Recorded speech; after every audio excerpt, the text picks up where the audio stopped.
According to local legend, Gunung Angsi in Negeri Sembilan was once home to a settlement of tigers, humans who could take the form of tigers.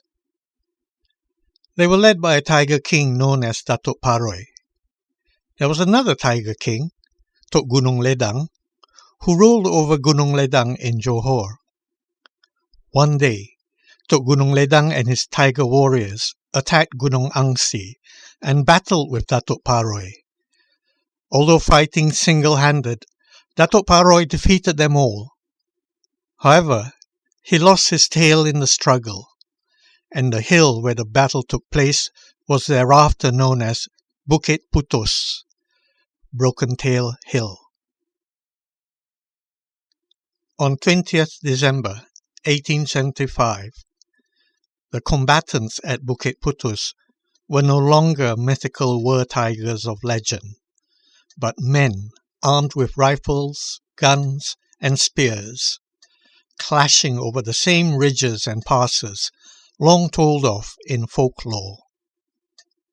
When British troops advanced towards Buket Putus in pursuit of Yam Tuan Antah's forces, they found themselves confronting not merely a fortified enemy position, but terrain and a landscape actively hostile to them. What followed was not a clash of tiger kings, but a collision between the British Empire and Malay independence, fought across the same hills and narrow pass where tiger kings were once said to have met in combat. This is the story of the battle for Buket Putus.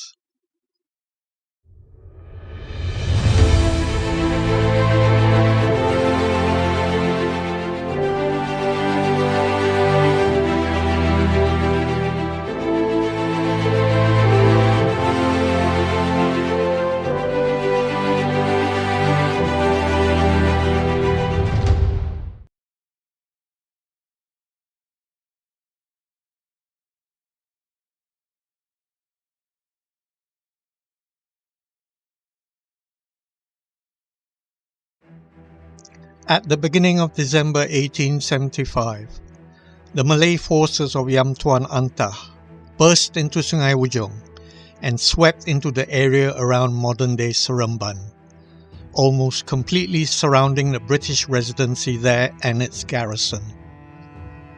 At that point, it seemed as though the British might be driven out of Negeri Sembilan once and for all. Only a desperate and costly British assault upon the Malay stockades at Paroi on 7th December halted this advance, the defenders being forced from their positions at the point of the bayonet. The immediate danger of the British residency being overwhelmed was, at least temporarily, averted. The withdrawal, however, was only a limited one.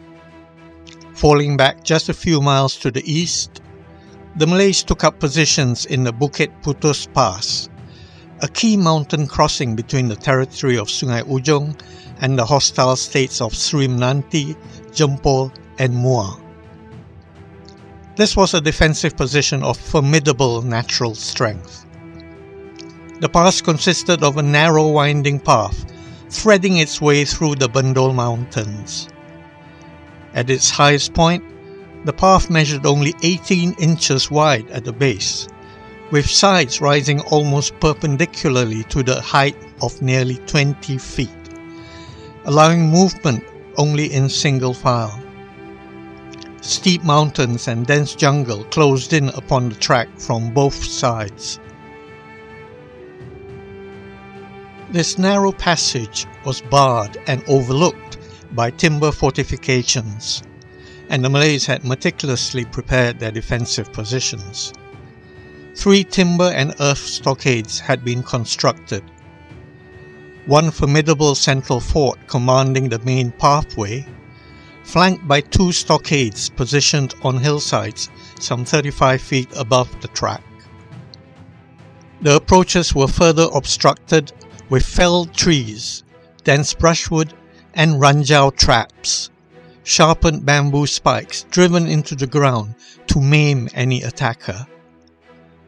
To a British commander, the Bukit Putus Pass appeared a barrier that was utterly impregnable, providing the Malays with shelter and protection while they reorganized their forces and prepared for a renewed descent upon Sungei Ujong.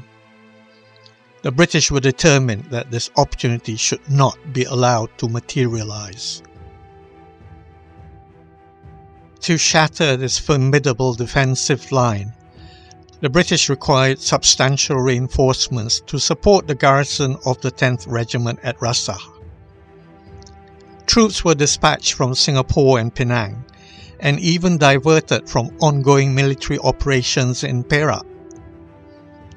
Among these reinforcements were 200 soldiers of the 3rd Regiment of Foot, the East Kent Regiment, or the Buffs, so named for the distinctive buff, creamy yellow colour of their uniform facings and waistcoats.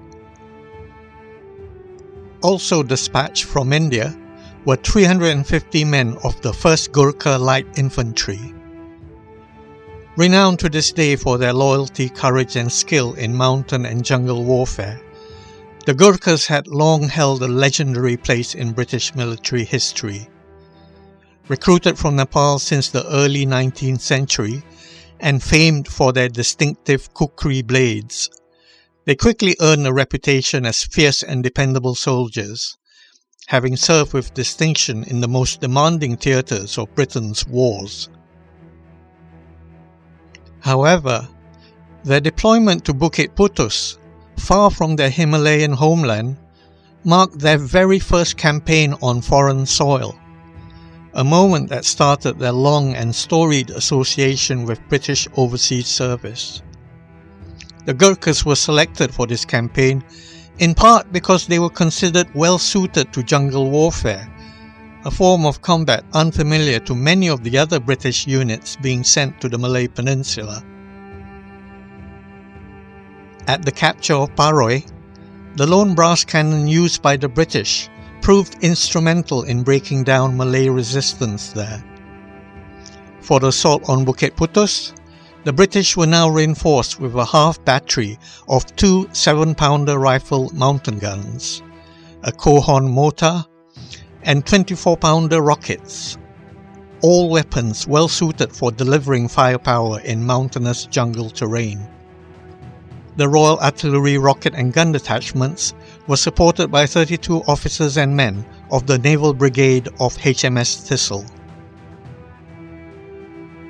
Also included in the attacking force was the Arab contingent that had been sent from Singapore and had previously led the flanking assaults at Paroi.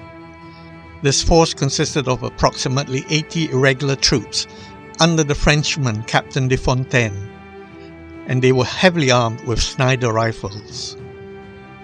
Many of these foreign mercenaries were former criminals and carried a notorious reputation for cruelty and ruthlessness, a reputation that later events in Sri Menanti would confirm as well-deserved. As the British possessed no reliable information regarding the strength or disposition of the Malay forces at Bukit Putus, a reconnaissance party was dispatched to the pass on the evening of 12th December. The party, consisting of a detachment of the Arab contingent led by Lieutenant Peyton, set out for Bukit Putus some 14 miles away.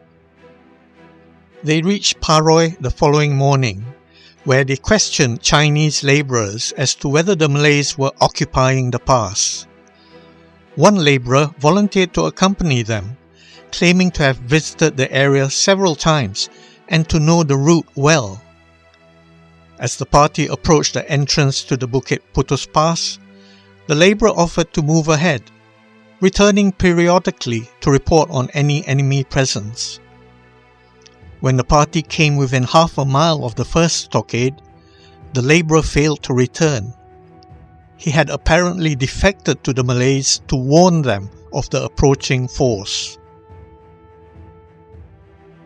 When the reconnaissance party closed in to within 500 yards of the stockade, they halted, and Lieutenant Peyton, accompanied by 12 Arabs, advanced up the hill to sketch the Malay positions. At that moment, Malay war gongs began to sound. The defenders had clearly been alerted. The Malays unleashed heavy gunfire upon the reconnaissance party, which forced the Arabs into a rapid retreat back to Rasah. With the Malay positions now revealed, the British assembled their 550 men at Rasah in preparation for the assault. The plan called for the force to be divided into two columns acting in concert, one advancing directly from the front, the other executing a flanking maneuver to strike the Malays from the rear. The main frontal column, under Colonel Clay, consisted of men from the 10th Regiment, a detachment of Gurkhas, and the Arab contingent. They would advance directly from Paroi to the Bukit Putus Pass. The smaller flanking column, under Lieutenant Colonel Hill, would take a more circuitous route, moving north to Pantai and then east through the Langkat Pass, emerging from the mountainous jungle terrain at Tarachi, some 5 miles to the rear of the Malay positions. This column consisted of the remaining Gurkha troops and the naval brigade. The Bas were held in reserve at Malacca, tasked with policing and peacekeeping duties. Both columns were scheduled to depart Rasah on 18th December, but an immediate logistical problem arose. Hundreds of Chinese coolies, hired to transport equipment, ammunition, food and supplies, deserted en masse when food rations were not provided to them. Colonel Clay was forced to deploy the Arab contingent to seize replacement labourers from nearby tin mining districts, delaying the advance of the frontal column until 20th December. Colonel Hill's flanking column, by contrast, departed on 19th December. But its 35-mile march quickly became a grueling struggle against the terrain. The route led through steep mountainous terrain and almost impenetrable forest and swamp.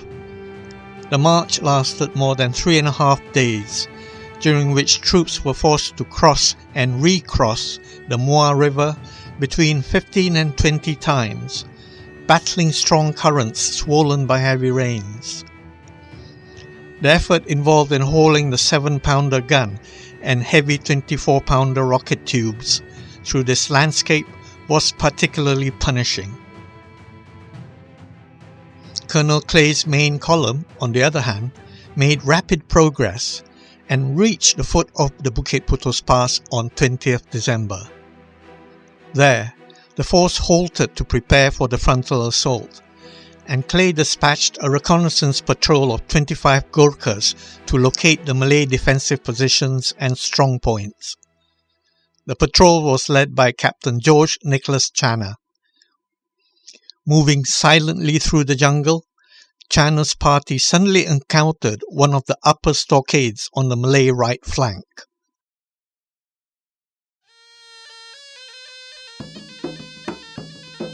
To Channa's astonishment, the position was entirely unguarded.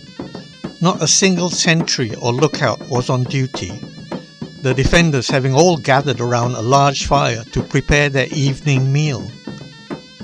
Seizing the moment, Channa climbed over the palisade and leapt into the stockade, shooting one defender with his revolver as 2 Gurkhas followed him inside and killed 5 more Malays with the bayonet. The suddenness of the attack so shocked the remaining defenders that they fled. From this captured stockade, Channa engaged 2 additional stockades further up the hill, sounding his bugle as his Gurkhas exchanged fire with the Malays for nearly half an hour. Hearing bugles and gunfire both ahead of them and behind, the defenders in the remaining stockades concluded that they were surrounded by an overwhelming force and withdrew into the jungle. Bukit Putus Pass was now in British hands. Meanwhile, the main column under Colonel Clay found its approach blocked by felled trees and was forced to climb up the ridge to reach the stockades. Upon arrival, Clay was astonished to discover that the defences had already been taken by Channa. Within the abandoned works, the British found cannon, firearms, krisers, money, and even food still cooking in its pots. Everything was hastily left behind by the retreating Malays. British casualties amounted to 1 corporal killed and another soldier seriously wounded. 2 additional soldiers were injured by the bamboo spikes placed around the stockades. 6 Malays were found dead within the stockade, and bloodstains suggested that many more had been wounded. The column spent the night within the stockades, and Colonel Clay later recorded that the ground was extremely damp. He awoke the next morning to discover, to his horror, that he had been sleeping in a pool of human blood. The fall of Buket Putus precipitated a collapse in the morale of the Malay forces. The sudden emergence of Hill's flanking column from the jungle into Tarachi removed any remaining doubt that further resistance was futile. As the 2 columns advanced towards Yam Tuan Antah's palace in Sri Menanti, they encountered only sporadic sniping from the jungle. Organized resistance had largely evaporated.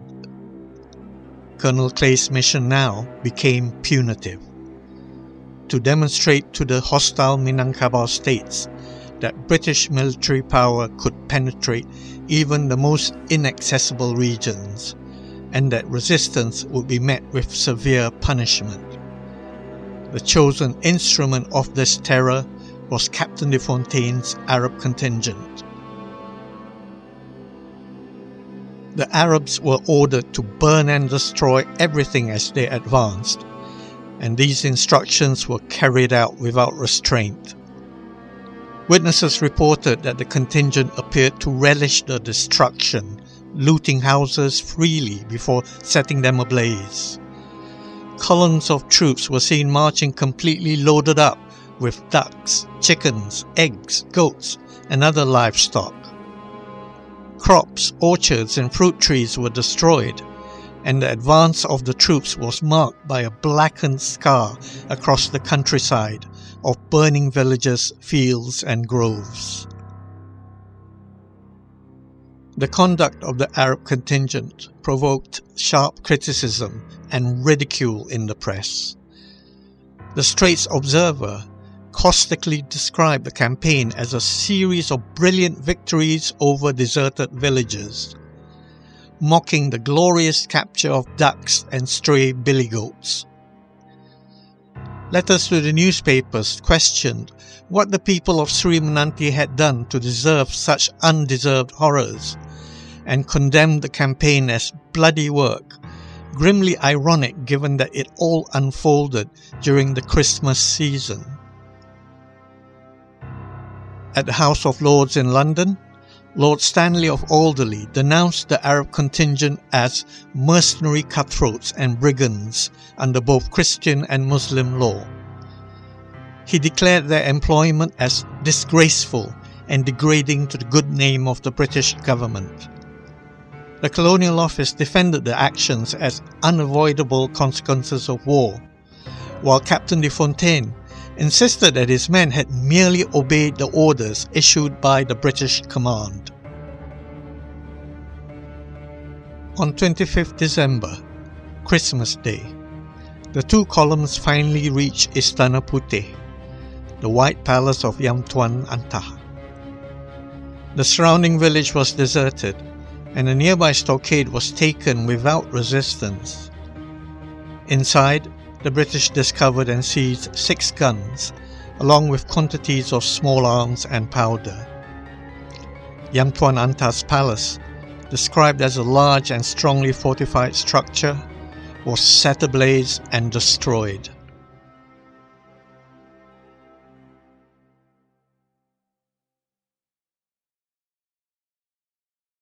By 28th December 1875, the Sungei Ujong campaign was considered effectively over, and British troops returned to Rasah.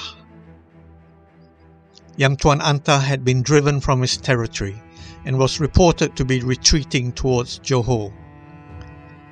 Years later, the Sungei Ujong War Memorial was erected in Malacca, an obelisk in memoriam to the British, Gurkha and Arab troops lost during the campaign. Captain Channa would later be awarded the Victoria Cross for his daring storming of the Buket Putus stockade, the first Victoria Cross awarded for combat operations in Malaya. He eventually rose to the rank of general and even had a road named after him in Seremban. Channa Road was later renamed Jalan Datuk Siamang Gagap in honour of one of the Malay warriors who had fought against him at Buket Putus. The Sungei Ujong campaign was not just a military victory for the British, it was a strategic and political triumph. It served as a clear demonstration, an object lesson, to the independent Malay states that British forces could march to anywhere in their territory to project power, whether through fortified mountain passes or deep into the forests and swamps of the interior. In the years that followed, the British would use the threat of this power to dominate and control the Minangkabau states of the Malay Peninsula and beyond.